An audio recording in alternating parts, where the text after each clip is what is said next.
Hello everybody, welcome to another week of high school football. This is First and 10 with Dan and Ken. It's Dan, I'm Ken, and we're with the Osceola News-Gazette breaking down all of this week's football action. And as we sit here, I think Dan's still trying to make sense of what he saw on Wednesday night over at Harmony. Really just a terrific game for the Longhorns. They came back from a 20-7 deficit to beat Mount Dora. Final score is 35-34. A lot of great offense in this game. Tyler Emmons, 203 yards rushing, returned to kickoff, 96 yards for another touchdown, 3 scores altogether. Then on the other side, Donnie Johnson-Turner had 200 yards rushing himself, and their quarterback, Austin Grant, had 127 yards rushing and 160 yards passing. So a lot of great offense in that game, not so much defense. So we had, let's see, Mount Dora had a 200-yard rusher, and their passer throw for over 100, run for over 100, and Harmony still came away with the win. They did, and I think it was just really a case of Harmony kind of really shot themselves in the foot in that game. They were missing a lot of tackles, 11 penalties for about 95 yards. That'll do it. And they had some touchdowns, actually 2 touchdowns called back because of penalties. In the long run, it almost came back and bit them. Well, that odd Wednesday game, I know that was rescheduled from earlier in the year, and now they'll be off until next week. They get 9 days off. They get 9 days off, and then they end up getting Gateway when they do come back. And that's the case now where Harmony's 2-1. Right now, you'd say they're probably favored to win that Gateway game, so they're off to a great start. And we'll talk about that next week. We're kind of relaxing by the pool right now because once the whistle hits, big week. First week of district play, first chance to go 1-0 in the standings, and some big games this week. We'll start right off with Osceola, with their new district. That includes, West Orange and Dr. Phillips, and a celebration team that's surprising people. They're going to have to go 1-0 this week, and when they take on Olympia up in Orlando. Yeah, exactly. It is a tough district. Again, we all know what Osceola has as far as being, a really good team with some great personnel. You saw what Osceola had last week. But I think you also realize that it is going to be a tougher district for them, no question about it. Right, and I know they came out of a big win against Toho last week, pretty healthy. So all the horses are in the stable, and they're going after what I want to say is their 10th district title in a row. We didn't do district play last year, and I want to say that their first in that string was 2011, so that would be 10. It would be 10 in a row, and one of the great things about Osceola is that it just seems like they lose great players every year, and they just have more and more come out, and they got a new superstar coming, Kayvon Swin, who's a freshman, and the younger brother of their star running back, Randy Swin.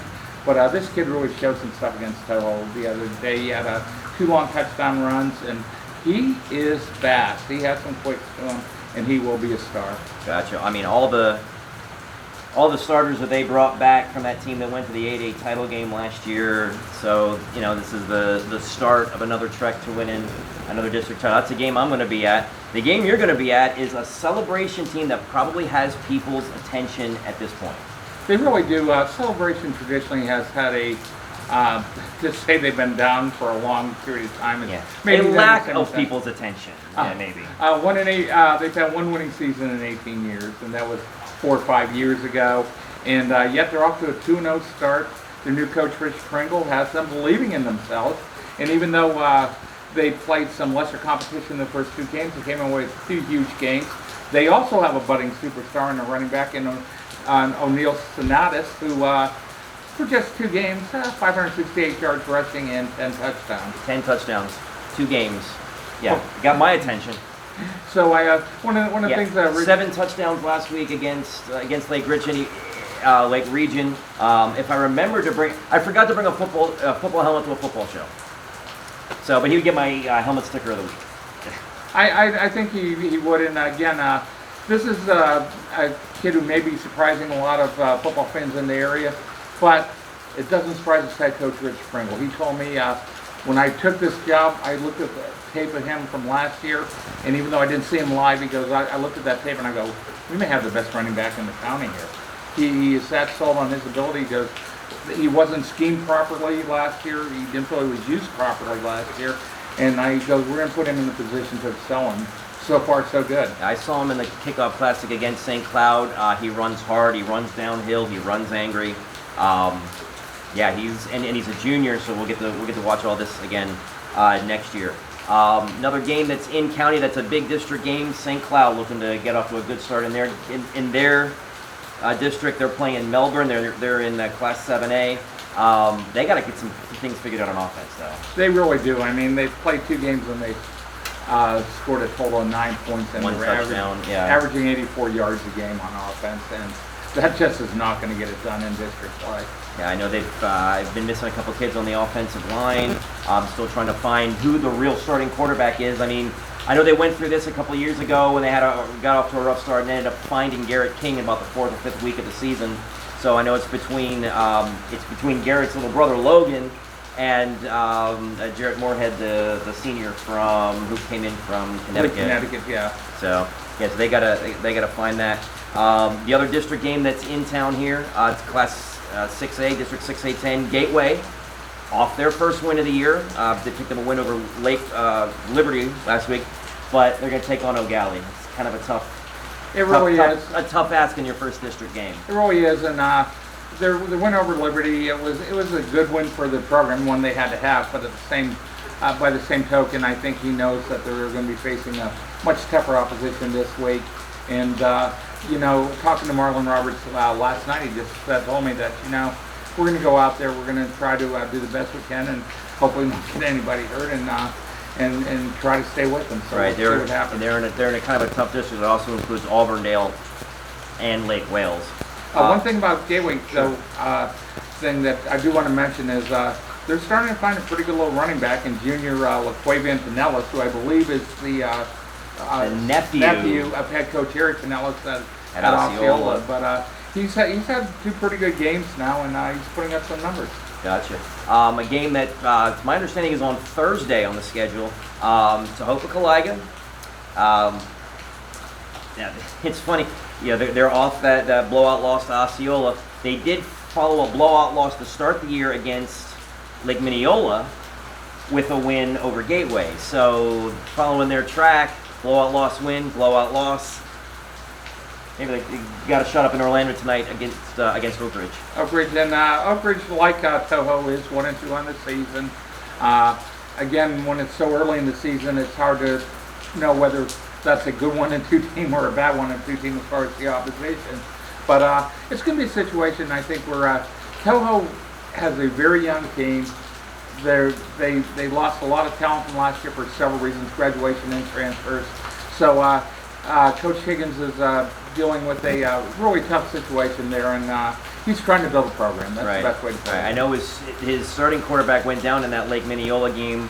Came away with Cam Davis-Roberts starting. He had 2 rushing touchdowns against Gateway that stood up in that win. And so he's kind of finding a little something there. I know he had a couple of nice plays early on in that Osceola game before Osceola regrouped and shut that down. Well, really, it's a case where you've got a guy playing quarterback who isn't really a quarterback. And what happened in that game is he basically ran the ball every play. Now, they went out of an empty backfield, which I felt was a little bit surprising. When you're playing a team that good, you're going to play a great defense and they know who's going to have the ball on every play.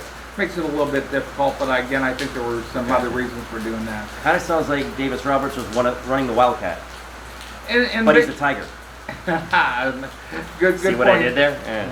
But I think what really was going on there is that I think they realized they were overmatched personnel-wise, and maybe the idea was that we're going to sit there and try to make as few mistakes as possible. If we pick up some first downs, maybe we can run the clock a little bit. And it really did sort of backfire on them because Osceola went on short drives and were just running 10, 20, 30 yards on every play they were running. They scored 63 points and they ran 22 plays on the night. Right, it sounded a little bit like Lake Minneola's formula in that first week. But hey, they can get a win. Like I said, they rebound and get a win tonight. They're 1-0 in the district. The district also includes Boone, and that's up at Timber Creek district. No, I know it includes Boone, and that's why you need to really say there. So that takes care of the district games. We've got our independents. We'll both be playing at home as well. Point Siena now. they're playing on a little bit of short rest. I know they had a game down in Mulberry. Weather kind of looked like this after about the first quarter. It was 7-6 after one quarter, then the heavens opened, rendered the field a mess. Teams going to say, let's just come back Monday and start fresh. And then Mulberry took it 27-12. They're going to get a chance to rebound tonight when they host Tenorock out of Polk County. Well, one of the things that points in this Duke by going that independent route is they felt they could put together a schedule where we're going to have 3 or 4 tough games that we probably are not going to win. Right, but you learn three or four games that we should win, and then 3 or 4 games that are going to be in the middle, and it's going to depend on what happens.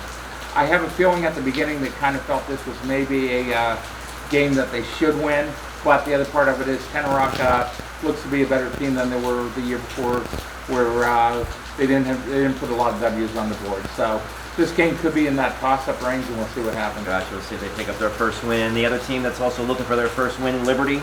They're going to be hosting Melbourne Central Catholic, a team kind of looks like them. Not a lot of depth, but a lot of solid athletes on that first level. Well, really, I think the key to this game is the game will go however their quarterback plays. And I mean Liberty's quarterback. He's a very talented athlete. Lewis, Doesn't have a lot of help back there. He has some, but not a ton. But when he plays good and he can make some plays on offense, who knows? Gotcha. So that sets up this week 4 of football action. From what I'm hearing from the weather report, may look a lot like this. Doesn't do a whole lot to foster a lot of confidence that these games are going to go off on time. Game time, Celebration will kick off at 7:30. Everybody else is going at 7. That's playing in town. So go out and check out a game.